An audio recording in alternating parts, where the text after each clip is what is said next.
with a man. Yes? You talked about pre-treatment with minoxidil. Yes. How far ahead of surgery? 6 weeks typically. I used to do 6 months until I went to one of the ISHRS meetings and I asked that same question to 10 colleagues and like everyone said 6 weeks. I don't know, because the first person said 6 weeks, everyone else had to say 6 weeks. So now I do 6 weeks. Maybe you could do longer, maybe do 3 months, but I typically do 6 weeks. Unless I'm looking to see if the medicine has actually helped them. If I'm looking for that, then I may do 6 months. Do you see what I'm saying? Okay. If they get a shedding, like right around the time of their surgery? Sure I do. And this is, my colleague said 6 weeks. I don't know, what are your protocols? Do you do longer? Do you do 3 months? Do you do? Anywhere between. Anyway, okay. I mean, I don't know. You do 3 months? You do, how long do you stabilize for? It varies. Okay.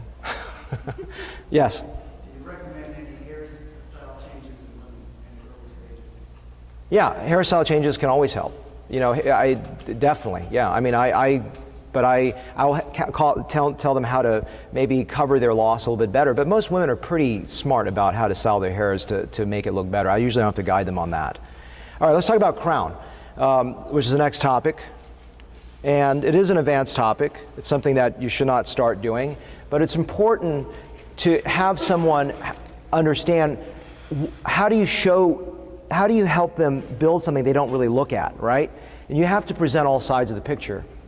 And that means visual density from the front, which is something you may not think about, because the hairs on the upper arc go this way. There's going to be some see-through effect that you can help mitigate by building up the top portion. The side view, you lose this roundness, so it becomes a flattening effect. So it aesthetically impacts your side view as well, and of course the back view.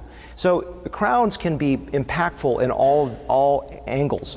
But who is the right candidate to have this procedure done? You know, there are no hard and fast rules. You know, I would like to say 35 years. You said, oh, I just heard Sam say 35 years, so I just transplanted a guy with a crown that large who's 40. No, this is the point. These are guidelines. You know, I have transplanted people less than 35. I've transplanted 30. I've transplanted 28. But that's really, really rare. And it's really in the right patient that I've watched for maybe a year to 2 years. Maybe I put on medicine. Maybe I've looked at the donor supply capacity. I look at there's so many factors that these are just ballpark ideas.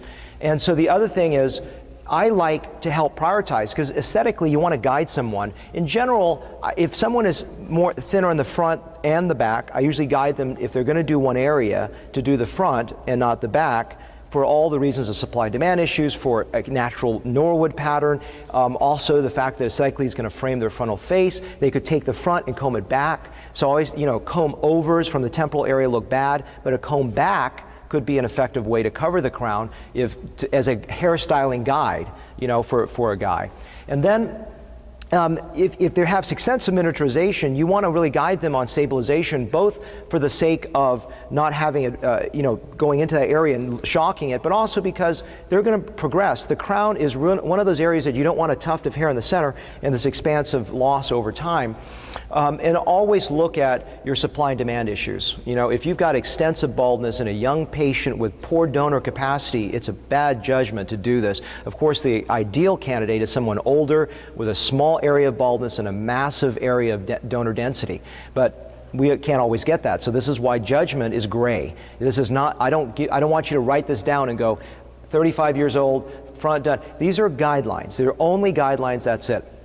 And understands, in my opinion, because the crown area, the growth may not be as good as the front oftentimes. It's harder to cover the area with density. So these are things that I always set up expectations. In any case, with any surgery, whether it's crown, whether it's front, whether it's female, whether it's eyebrow, whether it's a scar, I say, and you may need more than one session. Because otherwise you're going to come back to you and go, yeah, you did a pretty good job, but you missed 3 areas. And I didn't miss the 3 areas. And you didn't quite deliver here. Well, that's because I had to create a density gradient that made sense, you know? So I always say that. So there's also different crown patterns that have been published by Ziering, and it's just about, you know, it could be a clockwise, counterclockwise. These are just more things that you should know. It's not necessarily that you should memorize this and say, oh, 74.7% of men have a clockwise whirl. But these are just to understand what exists in nature.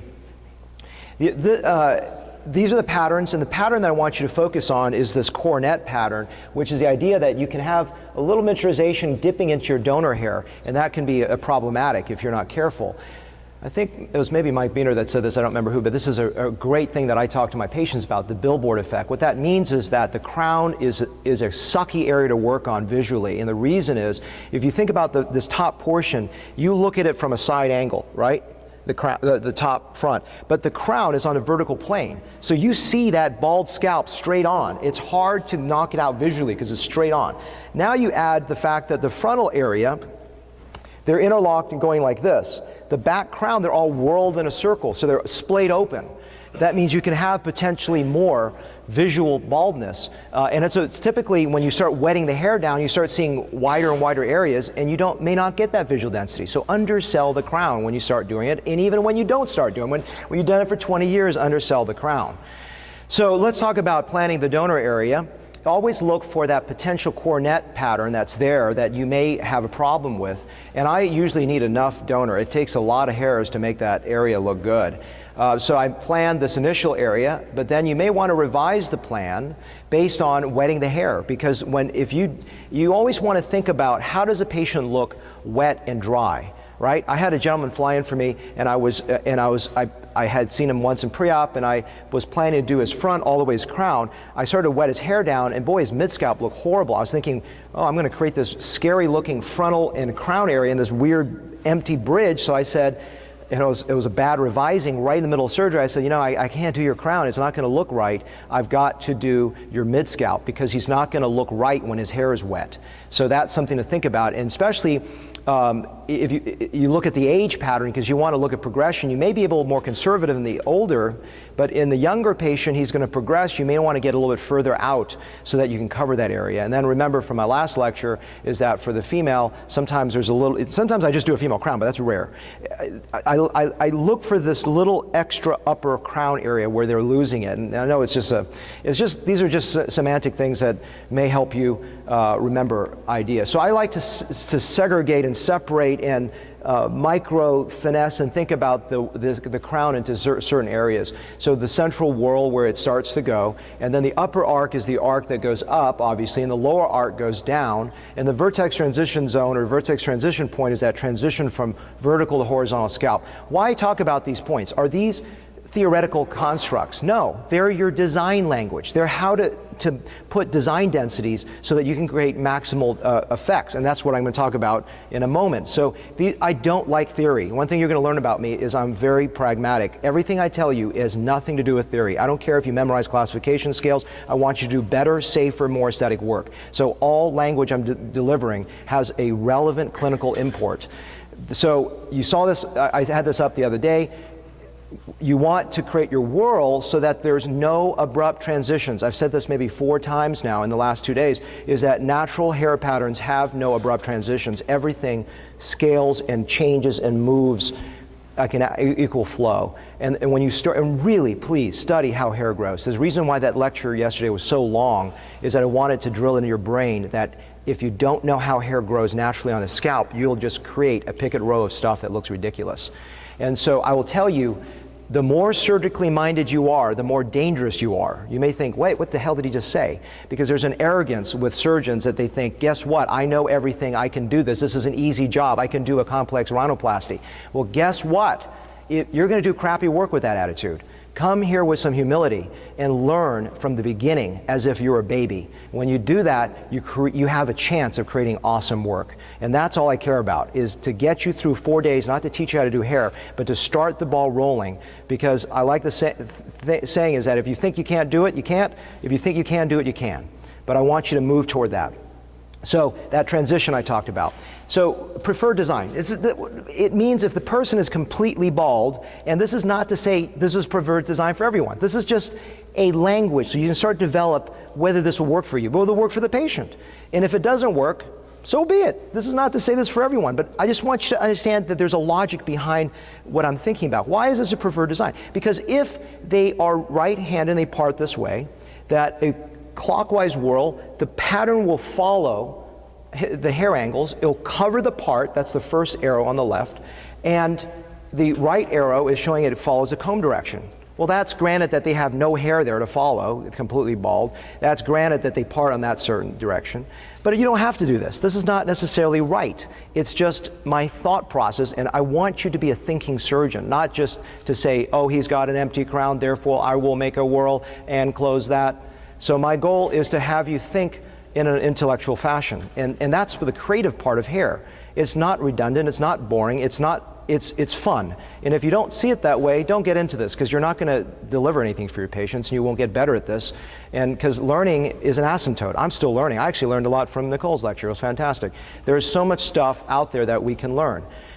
So then, priorities. So you're thinking priority zones. And so these are priority zones that I think about. Priority zones 1 and 2, why? I just mentioned it. The hair part, the way it covers up and arches over and covers maybe makes a little frontal density, maybe makes some side view thickness, maybe will fall back down on itself. And then the lower arc typically is not as important. But if you hear that, I just had a gentleman, whoever was in my group yesterday, that he had very good central crown density. He had a top and bottom portion that was a problem. Well, I wouldn't have done this for him, right? So this is not a cookie cutter idea. These are, look at the patient, tailor it. These are just guidelines, that's it. Nothing more sophisticated than that, just thinking. And so, you know, why is 6 the least issue? Because 6 only covers a short distance, it doesn't arc across. Think about this, when this arcs across, I cover with 1 or 2 all the way even into the lower crown potentially, right? I cover even to the posterior mid-scalp. So think about that cascade effect where hair travels. Because hair here originates, travels over a wider arc. That's why the part zone can be powerful, you know, because it's an area where hair is exposed, but it also, hair goes farther distance. That's what's so fun, is leveraging it. If you stick the same pattern everyone, that's boring. I don't live life boring. You know, this is about creating fun and making designs. And these are just guidelines for design. That's it. So some people don't have a lot of forehair follicular units. And so if you do, sometimes I'll put them up here. Maybe not. But these are just ideas. And so I just use, I typically just use needles. And I have gone sagittal, coronal, you know, all this stuff. And I really like sagittal now in the crown, because the reason is you can see the flow of the design. My staff have a hard time placing into coronal sites. I like sagittal for the crown in general. And so these are just examples of, that's a counterclockwise right-sided whorl. Obviously I have not finished it going into the hair, but this is just showing some ideas. This is a clockwise left-sided whorl. And see, there's no abrupt transitions. Everything is slowly going around. And same thing here, there's no abrupt transitions from front to back. Why do you create such high lift here? There's a few reasons. One, remember them from the side view, you want to have this finished off. So if you have it arcing up higher, you're going to complete a better roundedness to it. In addition to that, it's going to look natural because the transition is smooth this way. In addition to that, you can pack them closer. Remember, because it's in a whorl, if you make your sight angles low like you do in the front, they're not going to fit close. But with they're tilted up, you're going to fit them more packed together, okay? All of this is in my first volume book, written a few years ago. And so these are the ideas. You get a rounder profile in the side view. You potentially create better density because they also cascade up and down. So we just talked about cascade going across the scalp. But in the crown, they cascade up and then back down. So that's another reason to go high. And these are just a model of the crown. And then just a quick case study here. This was actually done a long time ago. But this is to show you that I create stronger grafts this way. A lot of people don't believe this. I got a colleague that says you should really create very low density grafts in the center so that it will age well. I get that. It makes sense. There's so many ways to do things. Just because I say it this way doesn't mean I'm right. It just means it's the way I do it.